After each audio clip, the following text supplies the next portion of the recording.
ধাৰাসাৰ বৰষুণৰ ফলত কাছাৰ জিলাৰ উদাৰবন বিধানসভা সমষ্টিৰ চৈতাকান্দি অঞ্চলত এক ভয়ংকৰ ঘটনা সংঘটিত হৈছে।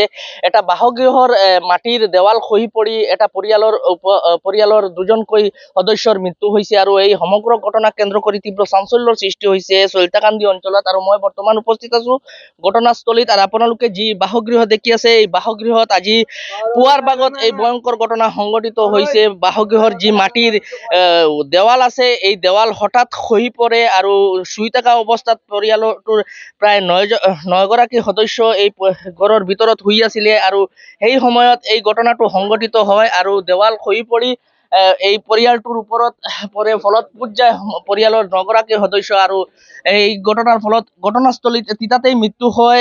এগৰাকী শিশুসহ এগৰাকী ৩৫ বছৰীয়া যুৱকৰ মৃত্যু হয়। ইতিমধ্যে এই মৃতদেহ উদ্ধাৰ কৰি আৰক্ষীয়ে মৃতদেহ উদ্ধাৰ কৰি শিলচৰ মেডিকেল কলেজত প্ৰেৰণ কৰিছে। লগতে এই ঘটনাত কেইবাজনো লোক আহত হৈছে বুলি জানিব পৰা গৈছে। আৰু আপোনালোকে দেখি আছে এই বাসগৃহৰ দৃশ্য, ভিতৰ ভাগৰ দৃশ্য আপোনালোকে দেখি আছে। এইদৰে তেওঁলোক এই ৯জনীয়া পৰিয়াল এই বাসগৃহৰ ভিতৰত শুই আছিলে আৰু শুই থকা অৱস্থাত হঠাৎ এই বাসগৃহৰ যি দেৱাল আছে আপোনালোকে দেখি আছে এই দেৱালটো হঠাৎ খহি পৰে আৰু ফলত মাটিৰ তলত পুত যায় এই ৯জনীয়া পৰিয়ালটো। আৰু এই ঘটনাত এগৰাকী ছয়মহীয়া শিশুসহ এগৰাকী ৩৫ বছৰীয়া যুৱকৰ মৃত্যু হৈছে আৰু এই সমগ্ৰ ঘটনাক কেন্দ্ৰ কৰি তীব্ৰ চাঞ্চল্যৰ সৃষ্টি হৈছে চৈতাকান্দি অঞ্চলত।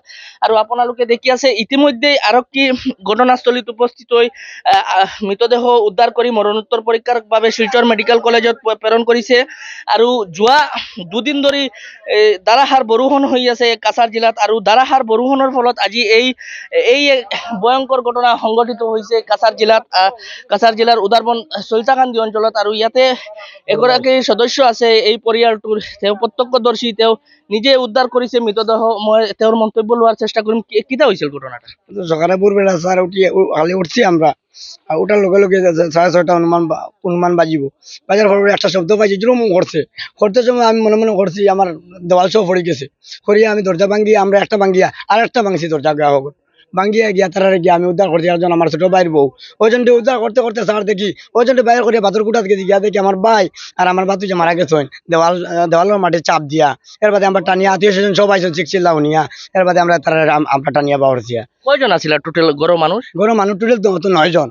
9জনের মাঝে এক সাইডে যে আমার ছোট ভাই আর বাতুজা মরছে, যে সাইডে বেশি পড়ছে ওখানে আমার ভাই মারা গেছে, ভাই আর বাতুজা। আর যেখানে কম মারা গেছে আমার একজন ছোট ভাইয়ের বউ আমি টানিয়ে বাইর করছি, তাহলে বাঁচাইতে পারছি আমি স্যার। বাচ্চাটা কত মাসের বাচ্চা? বাচ্চা ধরো তো 6 মাসের বাচ্চা।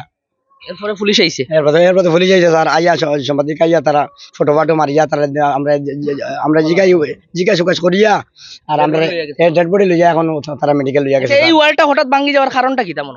কারণ তো বৃষ্টি দিতেছেন, বৃষ্টি তো আর বন্যা আর মাটির দেওয়াল তো আর বিচ্ছে, আর আমরা তো আর অনুভব করতে পারছি না স্যার। হঠাৎ আই গেছে ভাঙিয়া, হঠাৎ ভাঙ্গি। নিশ্চয়কৈ এটা করুণ ঘটনা সংঘটিত হৈছে আজি এই চৈতাকান্দি অঞ্চলত। এটা বাসগৃহৰ দেৱাল খহি এটা পৰিয়ালৰ দুজনকৈ লোকৰ মৃত্যু হৈছে। ইয়াৰ মাজতে এগৰাকী 6মহীয়া শিশুৰ মৃত্যু হৈছে। আৰু এই সমগ্ৰ ঘটনা কেন্দ্ৰ কৰি কাছাৰ জিলাৰ যি চৈতাকান্দি অঞ্চল আছে এই চৈতাকান্দি অঞ্চলত তীব্ৰ চাঞ্চল্যৰ সৃষ্টি হৈছে। ইতিমধ্যে আৰক্ষী ঘটনাস্থলীত উপস্থিত হৈ মৃতদেহ উদ্ধাৰ কৰি মৰণোত্তৰ পৰীক্ষাৰ বাবে শিলচৰ মেডিকেল কলেজত প্ৰেৰণ কৰিছে। লগতে যিসকল আহত হৈছে এই ঘটনাত এই আহতসকলকো উদ্ধাৰ কৰি মেডিকেল কলেজত প্ৰেৰণ কৰা হৈছে। আৰু এই সমগ্ৰ ঘটনাক কেন্দ্ৰ কৰি এক শোকাকুল পৰিস্থিতিৰ সৃষ্টি হৈছে চৈতাকান্দি অঞ্চলত।